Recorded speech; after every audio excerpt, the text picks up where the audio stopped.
విశాఖలో సంచలనం సృష్టించిన తహసీల్దార్ రమణయ్య హత్య కేసు నిందితుడు బురారి సుబ్రహ్మణ్యం గంగారావుని పోలీసులు పట్టుకున్నారు. కేసు వివరాలను పోలీస్ కమిషనర్ రవిశంకర్ అయ్యన్నార్ వెల్లడించారు. చెన్నై నగర సమీపంలో నిందితుని విశాఖ పోలీస్ బృందం అదుపులో తీసుకున్నట్లు తెలిపారు. తొలుత నిందితుడు విశాఖ నుంచి విమానంలో బెంగళూరుకి వెళ్లారని, అక్కడ నుంచి చెంగల్పట్టు, ఆ తర్వాత బస్సులో చెన్నై వెళ్తుంటే పోలీసులు పట్టుకున్నట్లు వివరించారు.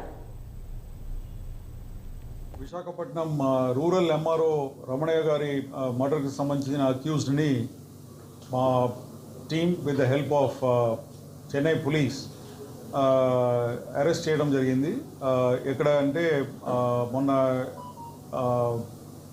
చెన్నై అవుట్స్కర్ట్స్లో ఆయన్ని పట్టుకోవడం జరిగింది.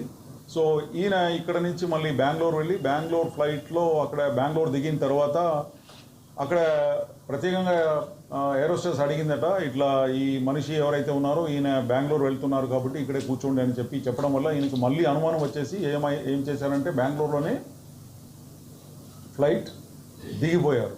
ఫ్లైట్ దిగేసి బయట అక్కడ నుంచి బస్ పట్టుకొని అక్కడ నుంచి he went all the way to Chennai వెళ్ళి చెన్నైలో చెంగల్పట్టు దిగిపోయారు. చెంగల్పట్టులో లోకల్ ట్రైన్ పట్టుకొని అక్కడ నుంచి హీ వాజ్ చెంగల్పట్టు నుంచి చెన్నై వెళ్తూ ఉంటే ఆయన్ని మా టీం ఏదైతే నేను చెప్పినాను కదా, నిన్న 10 టీంలు డిస్పాచ్ చేసినాము. ఒక టీం బెంగళూరు, ఒక టీం చెన్నై. ఆ టీం ఆయన్ని టెక్నికల్ యాదాద్రి భువనగిరి జిల్లాలో సదరన్ క్యాంపులకు